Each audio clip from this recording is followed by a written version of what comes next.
गुरुजी प्रणाम। प्रणाम प्रणाम। कैसे हैं? बढ़िया हैं, आप कैसे हो? बहुत सुंदर है, मजे में आनंद है। गुरुजी आप इतनी दूर से आ रखे हो, आप बताइए आपने ये रंगोली जो बना रखी है आपने, ये आर्ट काफ़ी खूबसूरत है, पर बताइए आप आर्ट के बारे में क्या क्या बना रखा है आपने और किस चीज़ की पूजा ये विशेष, ये बताइए आप। देखिए, दरअसल में हम लोग हरिद्वार से आए हुए हैं जी। और यहाँ पर ये सिन्हा परिवार है जो जिन्होंने नया घर बनाया है जी। और इन्होंने गृह प्रवेश का आयोजन रखा हुआ है जी। तो आप भी देख रहे हैं सारे ब्राह्मण हरिद्वार से आए हुए हैं, तो यहाँ पर गृह प्रवेश पूजा है। जी। गृह प्रवेश में होता क्या है, नॉर्मली लोग समझते हैं कि एक छोटा सामान कर दिया, छोटी सी एक पूजा कर दी और हम लोगों ने गृह प्रवेश कर दिया। जी। बहुत सारे उसमें नियम विधियां फॉलो की जाती हैं। जी। लेकिन गृह प्रवेश में होना क्या चाहिए, किस प्रकार से गृह प्रवेश होना चाहिए, जी, वो ये खास विधियां, जैसे कि आपने पहले प्रश्न भी किया कि आप हरिद्वार से इतने दूर आए तो क्या खास है। क्या खास है?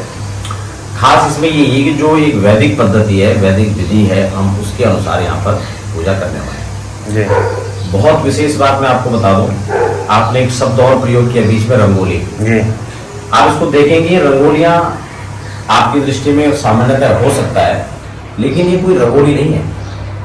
आप इसको क्रम से देखिए और बहुत अच्छी बात है आप इसको दिखा भी रहे हैं, तो मैं चाहूंगा कि मेरा भी यूट्यूब चैनल है, मैं उस पर भी इसको दिखाऊं और आप भी अपने ऑडियंस को इसको दिखाना। इसमें आप देखेंगे कि बहुत सारी ये जो चौकियां हैं, इसको लोग वेदियां कहते हैं, चौकी कहते हैं, और ये मंडप है।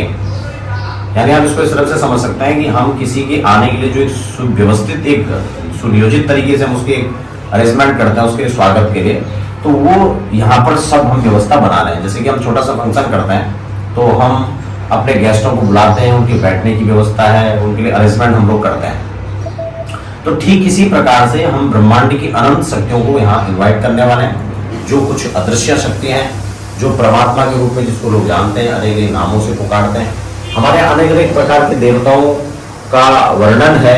उसमें हम लोग गणेश अंबिका जी को प्रधान रूप से उनकी पूजा पहले करेंगे, फिर वास्तु का पूजन होगा, भगवान शिव का पूजन होगा। उसके अलावा आप अलग अलग वेदियां देख रहे हैं, ये भगवान शिव का स्थान है, क्योंकि गृह प्रवेश में वास्तु अधिष्ठात्री देव भगवान शिव है, इसलिए उनका पूजन अभिषेक ये सब कार्यक्रम संपन्न होगा। और क्रमशः मैं आपको बताऊं तो सबसे पहले हम जो ये पंचांग पीठ हम इसको कहते हैं, इसमें गणेश अंबिका का पूजन होगा, ओमकार का पूजन होगा, फिर महालक्ष्मी का पूजन है, सप्तघृतिका मातृका का पूजन है, षोडश मातृकाएं हैं, चतुष्षष्ठ योगिनियां हैं, ये तमाम पूजा हम इसमें करते हैं। इसके साथ ही साथ वरुण पूजन हम करेंगे, वरुण पूजन करेंगे, और उसके बाद हम लोग फिर जो है ये वास्तु का पूजन है, नवग्रह मंडल पूजन है, तो नवग्रह मंडल पूजन है, ये सारे इसमें हम लोग पूजा करने वाले हैं। इसके बाद हम लोग कल यहाँ पे आ चुके थे, इसमें शुद्धि का हवन हुआ, वेद मंत्रों के द्वारा घर के पूरे वातावरण को परिवर्तित किया गया। क्योंकि आज का जो समय है, ये अत्याधुनिक युग को हम लोग कहीं ना कहीं जो किसी चीज को एनर्जेटिक करना हो गया या फिर नेगेटिव ऊर्जा को हम रिमूव करते हैं, ये सारी चीजें फिलहाल इनको नापने के लिए हमारे पास यंत्र भी उपलब्ध है। हालांकि पूर्व काल में हम देखें तो इसको लोग अंधविश्वास के तौर पे कहते थे, यह एक परंपरा जिसको हम लोग ढो रहे थे, हम इस रूप में इसको समझते थे। लेकिन आज ऐसा नहीं है, आज हमारे पास एनर्जी को नापने के यंत्र भी हमारे पास में उपलब्ध है।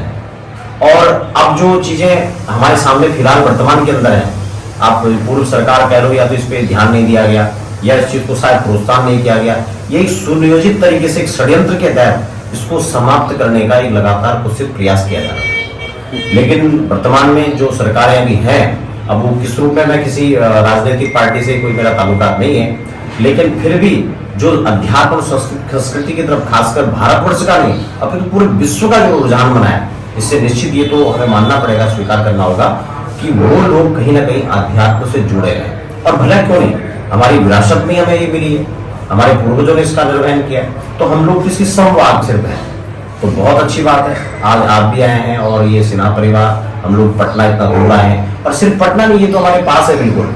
देश विदेश की जो हमारी यात्राएं होती हैं, पूरे भारतवर्ष में अनेक अनेक शहरों में हमारे विद्वान जाते हैं, जो वेद संपन्न विद्वान है, जो एक तरफ से कह सकते हैं डिग्री होल्डर ब्राह्मण है, क्योंकि ब्राह्मणों की भी अलग अलग कैटेगरीज होती हैं, तो उसमें सिर्फ धोती कुर्ता पहनना ब्राह्मण नहीं है, या बड़ा टिक्का लगाना या कोई मालाएं पहन लेना, ये मात्र जो है बेस में कुछ नहीं है। बेस में क्या रखा है, जिनके ऊंचे ख्याल हैं, दीन तो बाहर से है, अंदर से मालूम है। तो कई बार ये होता है कि वेश में हम लोग न जाएं, वेशभूषा एक अलग विषय है, लेकिन जो वेद संपन्न ब्राह्मण है, जिनके आचार व्यवहार में ये सब चीजें हैं, और आजकल तो बड़ा दुखद होता है, इधर तो शहरों में जाते हैं लोग, ब्राह्मण भी सीखा नहीं रखते हैं, सूत्र नहीं धारण करते हैं, सिंधु उपासना कर्म जो है नित्य जो है खत्म होता चला गया है, जो दैनिक होम आदि पद्धतियां थी वो भी धीरे धीरे खत्म हो गई हैं। खैर विषय आज वो नहीं है, आपका प्रश्न रंगोलियां था, तो मैं रंगोली पे आपको एक चीज समझा दूं। ये रंगोली नहीं है, आप उसको क्रम से अगर बहुत ध्यान से देखेंगे तो ये 81 यानी 81 पद का वास्तु है।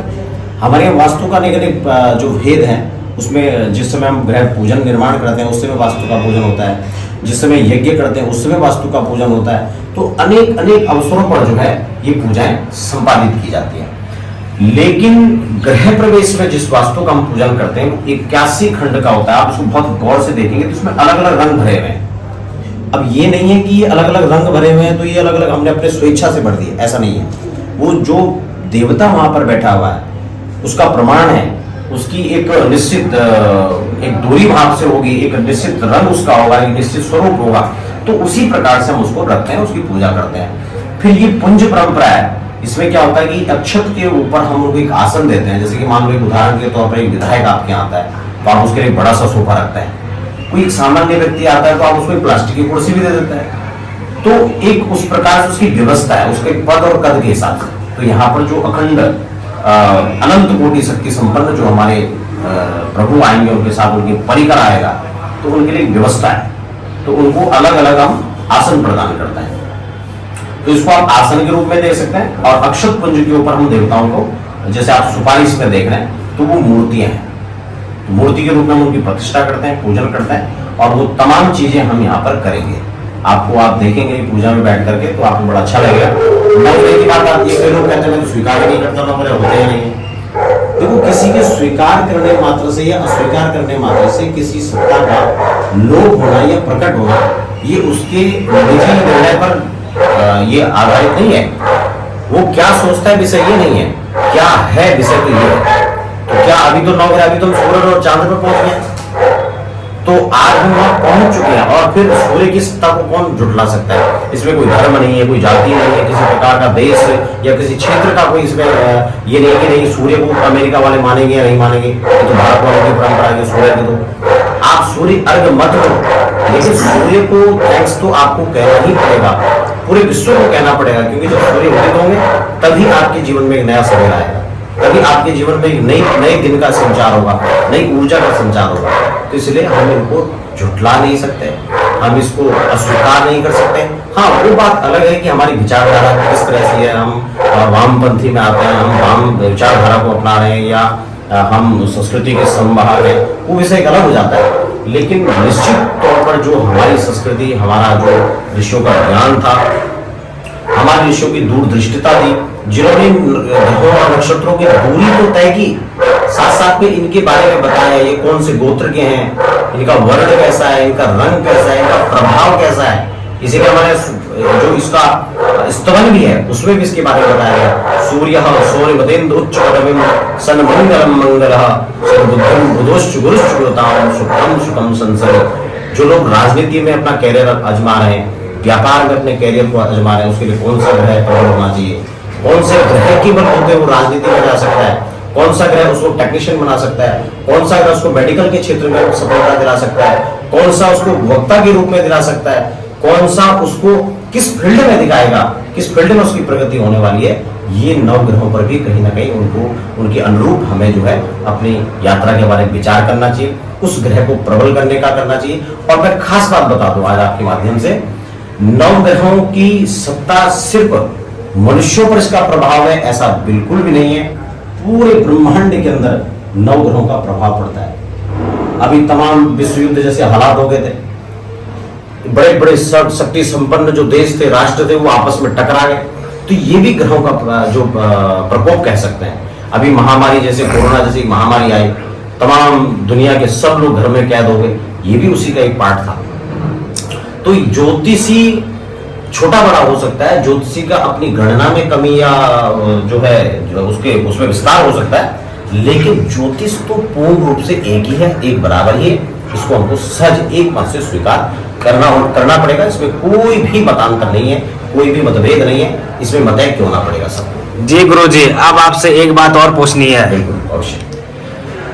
तो हम आपसे ये पूजा क्यों कराएं और आप में ऐसा खास क्या है जो हम आपको ही बुलाएं? हाँ, बिल्कुल बिल्कुल, ये आपने अच्छा प्रश्न यहाँ पे किया। देखो, हमने कह रहे हैं कि आप हमें बुलाइए, पहली बात तो ये। फिर हम में खास क्या है? वैसे तो मैं स्वयं कहूँ कि मुझ में कुछ खास है तो ये अपने मुझ से अपनी बड़ाई है। मुझ में कुछ खास उन लोगों को लगता है जो मुझे बुलाते हैं। मुझ में कुछ खास शायद उनको दिखता हो, मुझे अपने में कुछ खास नहीं दिखता। लेकिन हाँ, एक विशेषता मुझे अपने आप में नजर आती है। वो ये विशेषता है कि मुझे परमात्मा ने विशेष कर्म के लिए चुना है और एक विशेष क्षेत्र में, विशेष देवभूमि में मेरा जन्म हुआ है और उच्च कुल ब्राह्मण कुल में जन्म हुआ है। श्रेष्ठ भारद्वाज गोत्रीय कुल परंपरा से हम लोग आते हैं। उसमें खास बात यह है कि मेरा जन्म जहां हुआ है वो बड़ा नहीं है, मेरी कर्मस्थली क्या रही है। देवभूमि ऋषियों की तपस्थली में जन्म होना, उसके बाद हरिद्वार जैसे माँ गंगा के तट पर आकर के, क्योंकि गंगा ज्ञानदायिनी है, यमुना भक्तिदायिनी है, तो इस भक्ति और ज्ञान के बीच में जो मेरा पालन पोषण हुआ और खासकर हमारे गुरुओं का जो ज्ञान हमें मिला, उनका आशीर्वाद जो हमें प्राप्त हुआ, वो हमें कुछ अपने आप में स्पेशल बनाता है, खास बनाता है, ऐसा मुझे लगता है। अब एक्चुअल में क्या है वो तो आप सब लोग डिसाइड करेंगे, लेकिन ये मुझ में विशेषता है। और एक बड़ी विशेषता इससे भी ऊपर हट करके जो मुझे लगता है, जो इसमें खास बात ये कि कोई भी कर्म है, अगर आप एक सफाई वर्कर भी अपने घर में रखते हैं तो वो मैं देखता हूँ कि बड़े आसानी से टाइम पास करके वो चला जाता है। एक वर्कर वो होता है आपके पास में, लेकिन एक आपका वर्कर होता है जो बहुत निष्ठा के साथ काम करता है। तो मुझे लगता है कि मेरे परमात्मा की प्रति निष्ठा है, मेरा जो भाव है, मुझे लगता है कुछ स्पेशल है। मुझे अपने आप में ऐसा लगता है कि मैं उसमें तन्मय होकर, उसमें डूब करके काम कर रहा हूँ। और फिर एक लंबे अरसे से, मुझे लगभग 25 साल इस क्षेत्र में हो गए काम करते हुए, तो उसका भी एक अनुभव होता है। और खास बात जो मैंने कहा कि गुरुओं का आशीर्वाद और प्रभु कृपा, ये विशेष है। और उसके अलावा जो मैं कर्म करता हूँ, मेरी निष्ठा के साथ करता हूँ, तो शायद मुझे लगता है लोगों को यही बात पसंद आती होगी, और तो कोई विशेष नहीं है। तो गुरुजी, एक और प्रश्न है मेरा। गुरुजी, मैंने नया घर बना लिया है, तो मैं इस समय वास्तु पूजा करवा रहा हूँ, तो मुझे पूजा करवानी चाहिए या नहीं करवानी चाहिए? काफी सारे लोग कहते हैं कि पूजा करवा के कुछ नहीं होता है, आपने तो मकान बना लिया है, अपनी मेहनत से बनाया है, पूजा करा के कुछ लाभ नहीं मिलेगा आपको। तो आप क्या कहना चाहते हो उसमें? देखिए, ये आपका स्वतंत्र विचार हो सकता है, स्वतंत्र इसमें निर्णय हो सकता है, इसमें मैं कुछ विशेष आपको नहीं कहूँगा।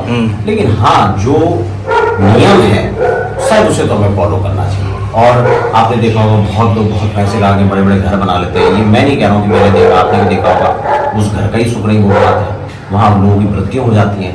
उस घर में जाने के बाद डाउनफॉल हो जाता है, वो फाइनेंशियली उनकी स्थिति खराब हो जाती है, आगे एजुकेशन में बच्चों को दिक्कत आती है, तो बहुत सारी चीज़ होती है, मैरिज लाइफ डिस्टर्ब हो जाती है। वास्तु के कारण तमाम प्रकार की दिक्कतें। आजकल वास्तु क्या है? वास्तु का आजकल लोगों ने मतलब ही भिन्न समझ लिया। लोग कहते हैं वास्तु का मतलब इधर लाल कर दो, इधर पीला कर दो, यहाँ लटका दो, यहाँ चिपका दो। भाई, इससे कुछ नहीं होगा। मैं हमेशा ये कहता हूँ, ये आपको डीप उतरना पड़ेगा इसमें। जो मूल है आपको उसको प्राप्त करना होगा, क्योंकि मूल कट चुका होगा तो फूल नहीं लगेगा। और फूल अगर आप लगा भी दोगे तो झड़ जाएगा, सूख जाएगा 2-4 दिनों में। इसलिए इस बात को तो हमें मानना पड़ेगा कि आप जब तक मूल से नहीं जुड़ेंगे तब तक पत्ते और पुष्पित और पल्लवित नहीं हो सकता ऊपर का भाग। अगर इसको आप आगे अपने जीवन में खुशहाली चाहते हैं, आप आगे पुष्पित और पल्लवित होना चाहते हैं, आप अपने जीवन में सक्सेस प्राप्त करना चाहते हैं, कुछ नई ऊंचाइयों, नई आयाम को आप प्राप्त करना चाहते हैं, तो हमारे यहाँ मुहूर्त परंपरा है जिसमें लिखा है माघे अर्थ लाभ, इसमें माघ का महीना चल रहा है, आज शुभ तिथि है, पुष्य नक्षत्र है, हम कुंभ लग्न में प्रवेश करने जा रहे हैं। तो ये सारी चीजें ऋषियों का ज्ञान है, क्योंकि हमारे अलग अलग लग्नों की विधा है, अलग अलग नक्षत्रों की। तो ये सारी विधाएं किस लिए बनाई? ये हमारे लिए बनाए। अब हम आंख बंद करके चले गई, मैं तो मानता ही नहीं, मैं दोस्तों भाई गिर जा, तोड़ ले अपनी टांग। तो उसमें ये अपना स्वतंत्र निर्णय है, इसमें हम कुछ भी किसी को कोई एडवाइस नहीं करते हैं। ये तो आपको सोचना होगा कि आप अपने हित के लिए क्या कर रहे हैं।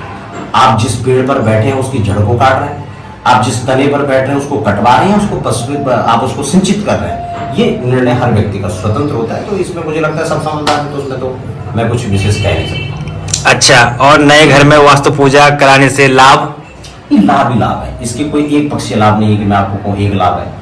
घर बनाने से लेकर के और घर के उद्घाटन तक बहुत सारे नियम, बहुत सारी विधियां होती हैं। तो मुझे लगता है वो हम लोग फॉलो नहीं कर पाते। लेकिन अगर उस समय, क्योंकि जिस समय हम चौखट रखते हैं उसका भी मुहूर्त है, जिस समय हम नींव खुदते हैं उसका भी मुहूर्त है, और जिस समय हम नींव कहाँ पूजन करें उसका भी मुहूर्त है। लोग सोचते हैं ईशान में कर दो, नहीं, जिस समय सूर्य प्रत्येक राशि में संचरण करते हैं उसके अनुसार अलग अलग दिशाओं में पूजन का विधान होता है।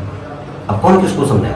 धरती सुप्त नहीं होनी चाहिए, भौम नहीं होना चाहिए, रिक्ता नहीं होना चाहिए, तो जल लग्न नहीं होना चाहिए। तो अगर हमने इसमें किया तो बहुत सारी दिक्कतें आती हैं।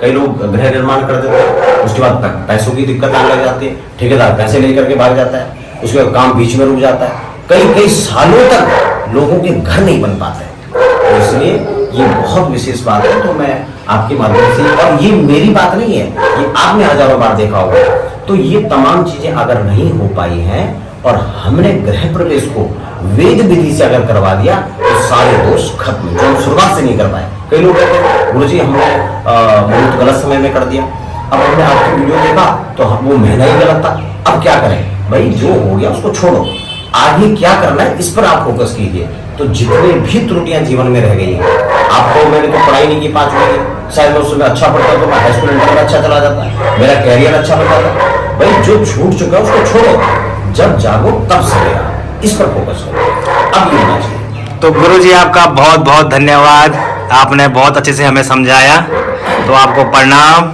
बहुत बहुत धन्यवाद।